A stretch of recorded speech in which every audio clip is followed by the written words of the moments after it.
Match देख के अगर कोई सोच ले कि फाइनल की ट्रॉफी भी वो उठा लेगा तो फिर उनको ऐसे सपने में रहना देना चाहिए। पहले देखिए, मुझे लगता है कि इस बार के चुनाव का यही है कि पिछली बार 77 ऐसी सीटें थी जिसमें से अंतर 50,000 से कम था।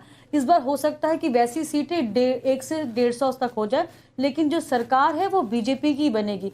साथ ही साथ यहाँ पे बहुत सारे पैनलिस्ट ने महंगाई, बेरोजगारी वगैरह की बात की, तो मुझे एक जगह बताइए, एक राज्य बताइए जहाँ पे विपक्ष की सरकार हो और कोई ऐसा मॉडल स्टेट हो जहाँ पे बेरोजगारी और महंगाई इन लोगों ने बिल्कुल हटा दी। दूसरी बात, जो भी जितने भी सर्वेक्षण हुए, चाहे वो CSDS की रिपोर्ट हो या फिर एक्सिस बैंक इंडिया की रिपोर्ट हो, जिसमें कि कहा गया कि हाँ बेरोजगारी है, हाँ महंगाई है और लोग उसके बारे में चिंतित हैं, लेकिन जब उनसे ये पूछा गया कि इन सारे जो जो जो जो प्रॉब्लम्स हैं उनका जो सॉल्व कौन कर सकता है, क्या किस पे भरोसा है, तो उसमें सिर्फ और सिर्फ नरेंद्र मोदी का नाम था। ये तो इन लोगों ने क्या किया कि बस रिपोर्ट की एक बात पढ़ ली कि हाँ बेरोजगारी और ये महंगाई मुद्दा है। एक और बड़ी खबर आ गई है, बारामती में अजीत पवार की पत्नी पीछे चल रही हैं और शरद पवार की बेटी आगे चल रही हैं। ये इस वक्त खबर आ रही है और 4 राउंड की काउंटिंग हुई है। लेकिन मैं फिर आपको बता दूं कि जैसा अमित हमारे सहयोगी भी बता रहे थे कि लोकसभा में करीब करीब जो है 20, 25, 30 राउंड तक की काउंटिंग होती है। अभी लगभग हर सीट पर 5 से 6 राउंड की काउंटिंग हुई है। मतलब आप समझिए कि अभी जो है 20% वोट भी नहीं गिने गए, यानी अभी भी बहुत सारे वोटों की गिनती बची हुई है। और अरुण गोविल अब मेरठ में 37,000 वोट से आगे निकल गए हैं। यह बड़ी खबर आ रही है अरुण गोविल के आगे निकलने की।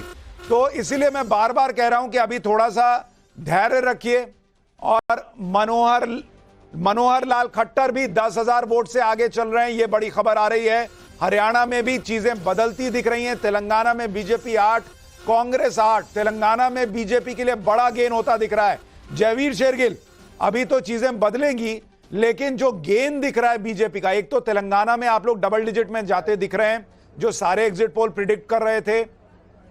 केरल में आपको 2 सीटों पे बढ़त है, जो अपने आप में ऐतिहासिक होगा अगर आपको वहां सीटें आ जाती हैं।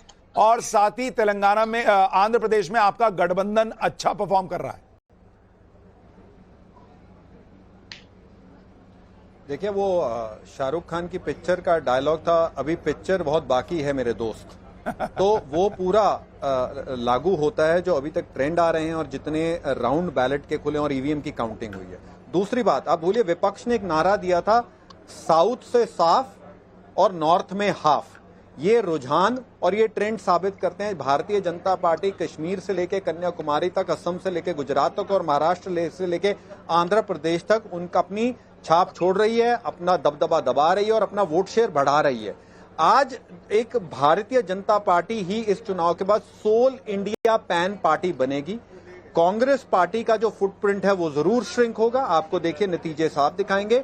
और आज जो एक भ्रम फैलाया जाता है, एक मिथ्या, south India versus north India, जब कांग्रेस के कैंडिडेट कहते थे साउथ इंडिया, DK सुरेश, के साउथ इंडिया को अलग देश बना दिया जाए, आज उस राजनीति को ठुकरा रहा है वोटर कि देश एक है, लोकतंत्र मजबूत है। ईवीएम पे आप प्रश्न मत उठाइए। क्या आप कांग्रेस के लोग डरो मत जो कहते हैं, जो लोकतंत्र का ढोल पीटते हैं और उसी तरह मीडिया को गाली निकालते हैं, क्या आज आपके चैनल पे आके कह सकते हैं हाँ लोकतंत्र मजबूत है, हाँ अब हमें ईवीएम से कोई शिकायत नहीं, हाँ नॉर्थ साउथ इंडिया डिवाइड नहीं है? तो उनको बुलाइए। सत्य तो ये है, जो भी नतीजे होंगे लोकतंत्र की जीत होगी। 15 अगस्त 2024 को प्रधानमंत्री लाल किले से फिर तिरंगा लहराएंगे और विपक्ष फिर स्पेक्टेटर स्टैंड में बैठा मिलेगा। नहीं, ये बात तो देखिए सही है, नतीजे किसी भी तरफ जाएं, लेकिन